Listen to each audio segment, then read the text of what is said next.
네, 이슈 분석 Y 시간입니다. 시장의 중요한 이슈들 함께 체크해보면서 대비 전략 만들어 보도록 하겠습니다. 오늘도 김세영 전문가와 함께 하도록 할게요. 안녕하세요. 네, 안녕하세요. 네, 반갑습니다.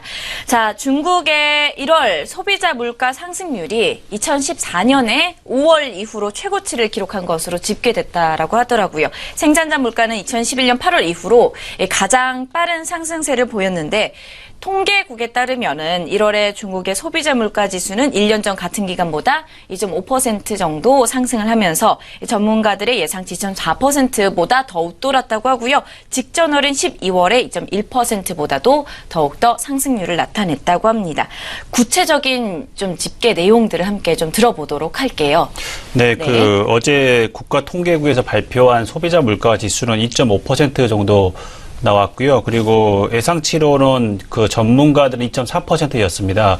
그리고 전월비가 2.1%였고요. 그리고 2014년 5월 달 이후 2년 8개월 만에 최고치를 기록을 했습니다. CPI 같은 경우 상승률은 4개월째 2%대에 머물러 있다라고 볼 수가 있고요. 제가 생각할 때는 이번에 크게 나왔던 이유는 가장 큰 이유는 춘절이 껴서 흔히 말하는 선제적인 소비 때문에 이루어지지 않았나라고 생각이 들고요. 그리고 생산자 물가 지수도 이제 6.9% 상승해서 5개월 연속 상승세를 기록하고 있습니다. 예상치는 6.5%였고요. 전월비는 5.5%였습니다. 생산자 물가지수가 올라간 이유는 원자재 가격이 상승했던 데 기인했다고 볼 수가 있는데요. 석유, 석탄 가격이나 그리고 원자재인 열연이나 저밀도 폴리에틸렌 가격들이 상승했다라고 말씀을 드릴 수가 있고요. 석유 가격 같은 경우는 감산합의 이후 오펙의 감산합의 이후 흔히 말하는 안정됨이 있는 모습, $50대에 머물러 있는 가격대를 본다면 이 부분이 중국의 물가에 영향을 미쳤다라고 볼 수가 있고요. 국가통계국은 이제 석유, 석탄, 채굴 물가가 전년 대비 58.5% 정도 상승했다라고 이야기를 했고요. 그리고 석탄 채굴은 38.4%의 상승률을 기록했다라고 봐서 우리가 생각했던 것보다도 생각보다 상승폭이 컸다라고 볼 수가 있습니다. 중국 같은 경우는 지금 현재 트럼프 대통령이 당선이 되고 취임하게 되면서 통상이나 환율에 대한 이런 문제점으로 인해서 불확실성이 있지만 그리고 또한 미국의 기준금리 인상 그리고 중국 내 자본 유출에 대한 부분이 있긴 하지만 어느 정도 위안화 같은 경우는 안정화되는 모습을 그리고 있다라고 볼 수가 있습니다.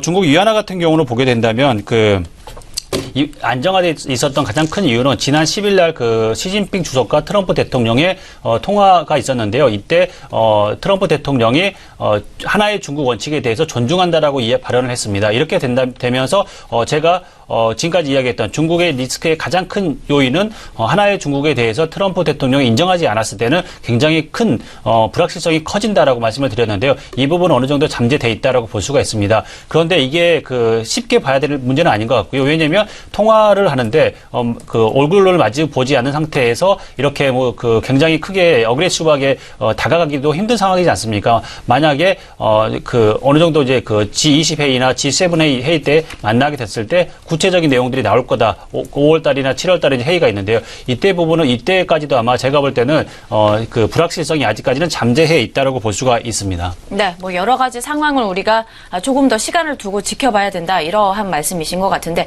일단은 어제 발표 이후로 또 원달러 환율이 장중에 큰 폭으로 하락하면서 1,130원대로 장이 마감이 되기도 했습니다.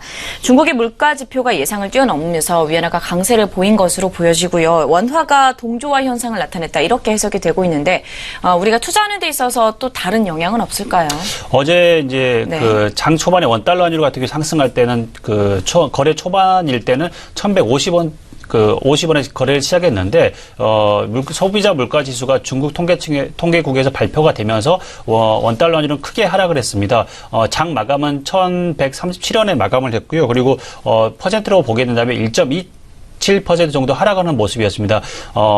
중국의 위안화 강세가 되면서 신흥국 통화인 우리나라 통화도 같이 강세를 보였다라고 말씀을 드릴 수가 있고요. 이 부분은 이렇게 생각을 봐야 될 것 같습니다. 중국과 미국의 금리 차이가 스프레드 차이가 확대가 되면서 미국의 금리는 이제 어느 정도 한 1, 2%에 머물고 있고 중국의 물가 상승로 인해서 금리가 올라가게 된다면 그 중국 내 자본이 유출이 됐었는데 이 부분이 어느 정도 해소가 될 가능성이 크다라고 볼 수가 있고요. 그렇게 되면서 자본 유출 속도가 그 감소한다. 그리고 그게 완만해질 것이라고 이제 그 많은 전문가들이 예상을 하고 있고요. 그리고 중국 외환 보유액 심리적 지지선이 3조 달러였는데 이 부분도 그 감소하는 폭이 완만해질 것이라는 예상치가 있게 되면서 중국 위안화가 강세를 보였다라고 볼 수가 있습니다. 중국 증시와 홍콩 증시에 대한 그 모멘텀이 작용됐다라고 보는데요. 그런데 중국 통화 당국의 그 통화 긴축에 대한 스탠스가 작용할 것으로 보게 된다면 오히려 중국 증시보다는 홍콩 증시에 투자하는 게 더 매력도가 높지 않을까라고 생각을 하게 됩니다. 네, 홍콩 증시에 대한 관심도 우리가 조금 더 필요한 시점인 것 같습니다. 자, 그렇다면 구체적으로 투자 방안을 좀 잡아주실까요?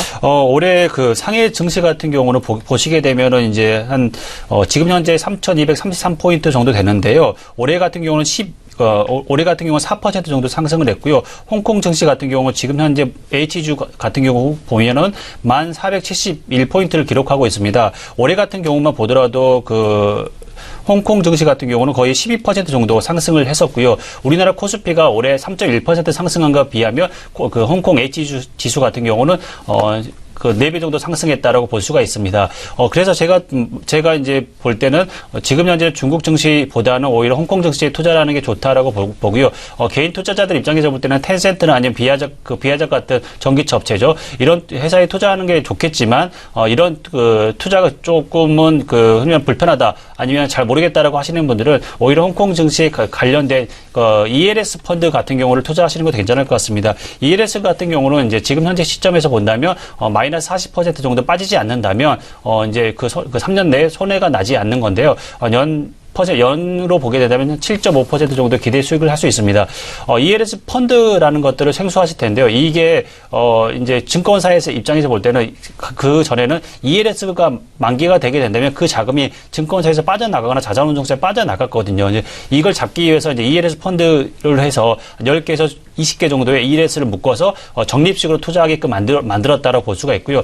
개인 투자자 입장에서 볼 때는 약간 홍콩 증시가 위험하다라고 봤을 때는 이렇게 흔히 말하는 인덱스에 투자하는 형태로 가서 어느 정도 수익을 확정을 지어지는 것도 괜찮지 않을까라고 생각이 들어서 지금 현재 시점에서 본다면 ELS 펀드 같은 경우도 괜찮고요. 지금 현재 상해 종합지수 같은 경우 보면 전 고점이 3,300포인트 정도 됩니다. 아직까지는 여러 개 남아 있고요. 그리고 상해 홍콩 지수 같은 경우 지금 현재 2016년 고점을 지금 현재 뚫었다라고 볼 수가 있고요. 그런데 2015년 최고점인 15,000포인트까지는 아직까지 남아 있고요. 그래서 아마 지금 현재 수준에서 본다면 아마도 2, 3년 정도는 지금 현재보다는 6천이나 7천까지는 가기는 힘들다라고 본다면 ELS 펀드나 아니면 이렇게 지수에 투자되는 상품을 통해서 아마 투자를 해보시는 것도 좋지 않을까라고 생각이 합니다.